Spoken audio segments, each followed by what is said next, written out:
Stand in the great hypostyle hall at Karnak and you feel insignificant, dwarfed by 134 colossal pillars that have defied millennia. This is the Egypt of postcards, a testament to divine kings and eternal glory. Yet deep beneath the sacred ground, a discovery was made that threatens to rewrite the meaning of all this grandeur.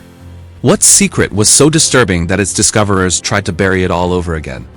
In 1923, excavators unearthed a tiny sealed chamber far from the public courts. Inside, something was wrong. Along a damp wall, pressed into the plaster, were the handprints of children, dozens of them, small and desperate. And beside them, scratched in the hurried script of the common people, a single chilling phrase appeared again and again: "The Mother Goddess does not hear us." The goddess Mut was the sworn protector of the young. Why would the children living in her temple, supposedly the most blessed in all of Egypt, leave a message of such profound abandonment?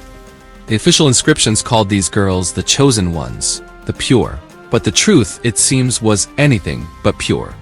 The story of what happened here begins not with faith, but with finance. During the New Kingdom, from roughly 1550 to 1070 BC, Egypt was at the zenith of its power. Pharaohs were gods, and armies marched to victory. But behind the throne, the real power often lay with the temples. They were not just places of worship. They were immense corporations. The Temple of Ammon at Karnak, for instance, commanded tens of thousands of workers and controlled more agricultural land than the pharaoh himself. These details are not speculation. They are recorded on documents like the Wilbur Papyrus, an ancient spreadsheet of temple assets now housed in the Brooklyn Museum. The men who ran these institutions were not humble servants of the gods. They were executives in sacred robes. And their business model was brutal. Imagine a farmer facing a bad harvest.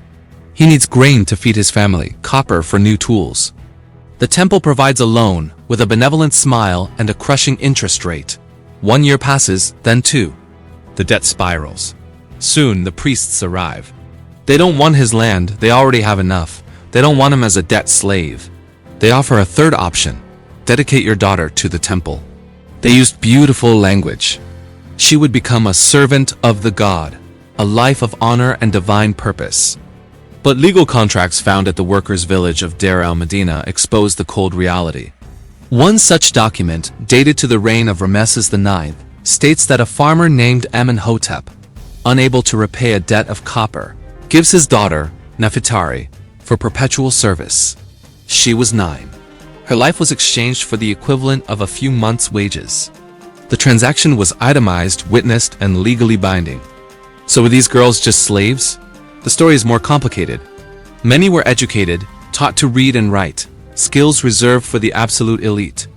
Some rose to incredible heights, like the god's wife of Amun, a position of immense political and religious authority. They managed temple estates, commanded vast staffs, and lived in palatial splendor. So if some found power, wealth, and education, why were others leaving terrified handprints in hidden corridors?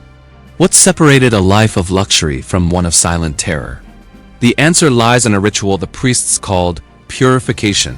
If you believe a child's life is worth more than copper, then stay with me. Her name was Nefertari. We have to remember their names.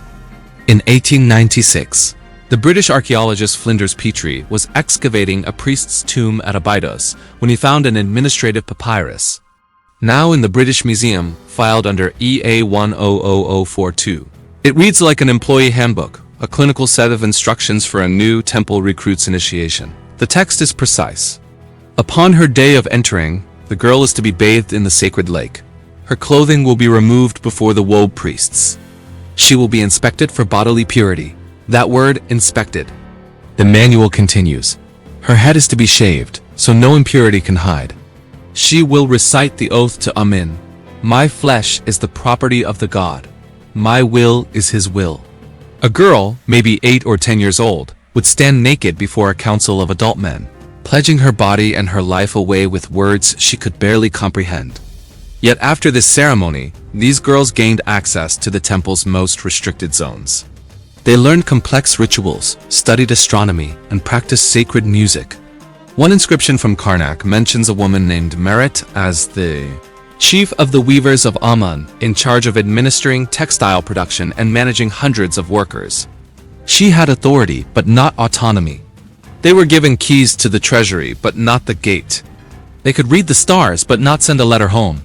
They could command servants, but they could not refuse the priests. How do we know this? Because they left clues. In the 1960s, Danish archaeologist Lise Manniche was examining ostraka shards of pottery used as ancient notepads. She discovered a hidden medical archive. On these fragments were prescriptions for young temple women, detailing treatments for severe physical trauma, herbal remedies to stop unwanted pregnancies, and instructions for midwives helping girls as young as 11 give birth.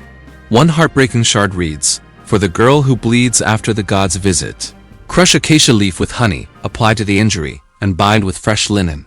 The god's visit." That was the euphemism. Among these medical notes, Manniche found a personal letter, scribbled on a broken pot, the handwriting shaky. "To my sister, Margaret, at the house of Mut. I'm sorry I gave you away. I'm sorry I trusted the priest who promised you would be honored. Your mother cries each night. I cannot sleep. Forgive me." The note is unsigned. There was no reply. Temple girls were not allowed to send mail. But before we paint this entire system with one brush, it's crucial to understand it wasn't uniform.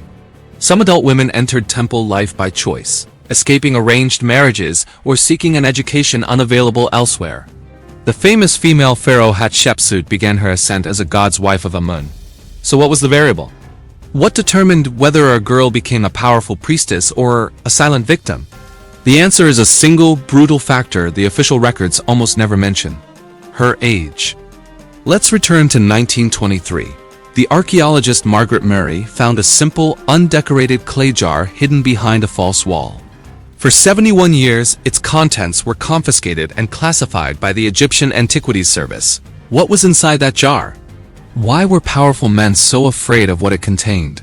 When the contents were finally made public in 1994, they were mostly ignored. The story they told was too ugly. The jar held 17 letters, written on papyrus by a woman named Tentipet, who served in the Temple of Mut for 4 decades. She described a secret monthly ritual. The polished stone monuments never mention it, but Tentipet wrote it all down. Her personal notes, archived at University College London, reveal her shock. On March 12th, she wrote, "Found a sealed jar today. Opened it in the tent. Papyrus inside. Letters. Have read 3. Wish I had not." 3 days later, her entry is even more grim. "Showed my translations to Harrison and Blackman. They refused to continue." Harrison said, "Some truths are better left buried." The Antiquities Service has taken the jar. The letters were penned in Demotic, the informal, cursive script of daily life. This was not propaganda for a monument. This was a personal testimony. This is Tentipet's account, paraphrased from the translations. "In my 12th year of service, I was selected for the monthly rite. I had seen girls chosen before. They always came back different, silent. They led 5 of us to the inner sanctum. The youngest was 8. When she cried, the overseer hit her, saying her tears were an impurity. The high priest came, wearing the golden mask of Amun. He told us the God would speak through him, that we were chosen to receive the divine essence, that our bodies were instruments for the God's satisfaction. He said it was sacred." Mary realized with horror this was not random violence, it was a system. Temple logs from Medinet Habu confirm rotation schedules. Girls are listed by name, age, and service date. The youngest on record is 7.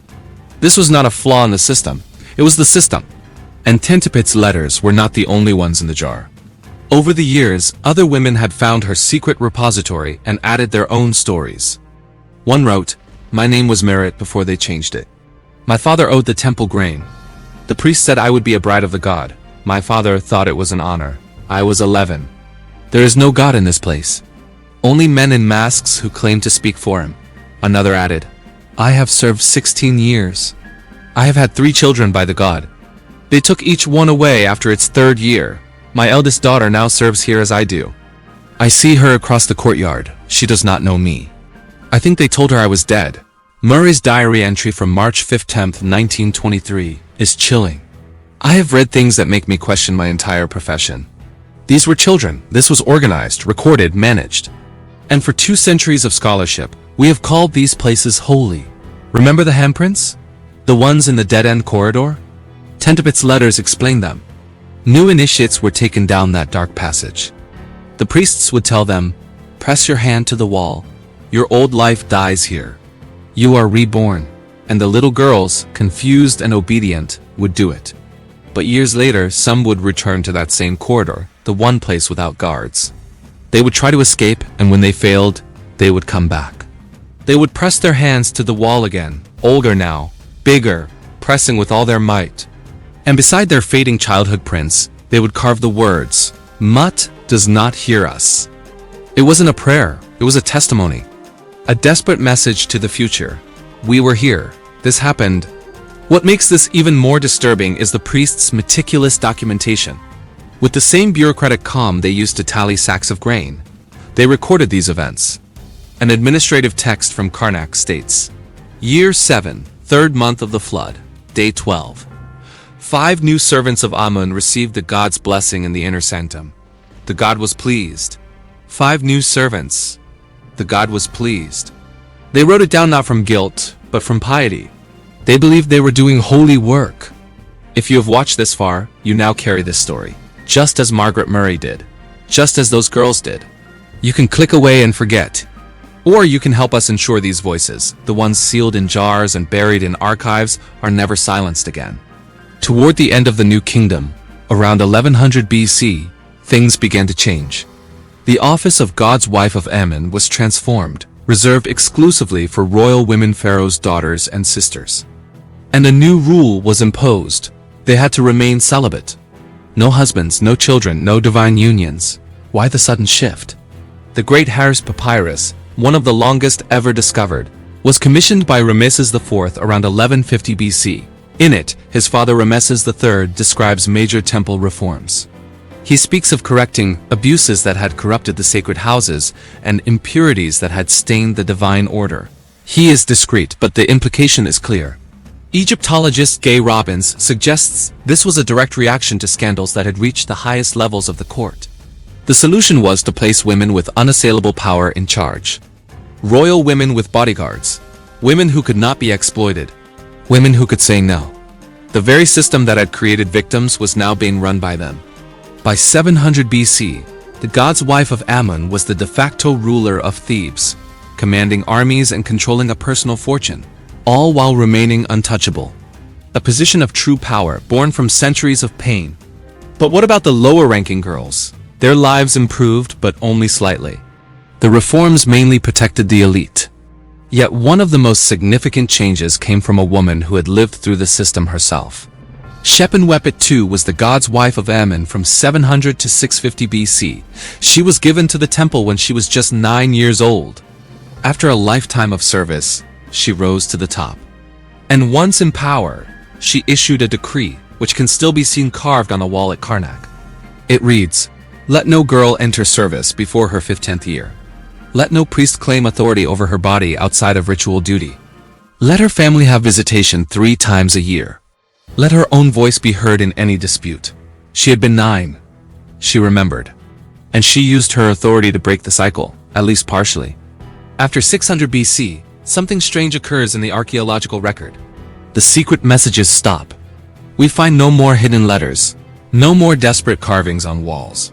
Did the abuse finally end? Or did the record keeping just become better at hiding it? Did the women stop writing their truth, or did someone just make sure it would never be found again? Margaret Murray's sealed jar remained classified for 71 years. When it was finally opened to scholars in 1994, many looked the other way. It was easier to write about architecture and theology. It is always easier to admire the pillars. Go to Karnak today. Walk those same corridors. Look up at the columns reaching for a silent heaven, each one covered in prayers carved in stone. It is beautiful. But remember that every stone was set by a hand that had no choice. Every hymn was sung by a voice that could not protest. Every offering was made by a person who was themselves an offering. We still do this. We admire monuments while ignoring the bones they are built on. We celebrate glory but forget its cost. We call things sacred because it is easier than calling them what they truly are. In her unpublished diary, Margaret Murray wrote, "Civilization is not measured by the height of its monuments, but by the depth of its compassion for those forced to build them.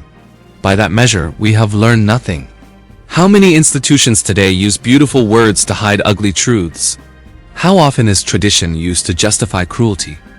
The Egyptian temples are ruins, the priests are dust, but the pattern is immortal. You have just looked into one of history's darkest corners, not because the evil was unique, but because it was normal. It was organized, bureaucratic, and performed by men who believed they were righteous. If stories like this matter, and if you believe we must remember how easily humanity can mistake power for divinity and silence for consent, please like this video and subscribe to Winds of Thought. It helps us continue telling the stories that were supposed to be forgotten. One final, unsettling detail. Tentopit's letters. There were 17 in the jar, but the container could have held 20. 3 were missing. In 2003, an antiquities dealer in Cairo claimed he had located them in a private collection. According to Murray's initial notes, those 3 missing letters contained something the others did not. Names. The names of the priests. The names of officials who were paid to look the other way. The dealer died of a sudden heart attack just 3 days later before he could reveal their location. Somewhere perhaps buried in the sand or locked in a vault. Those names are still waiting. The stones remember, especially when we try to forget.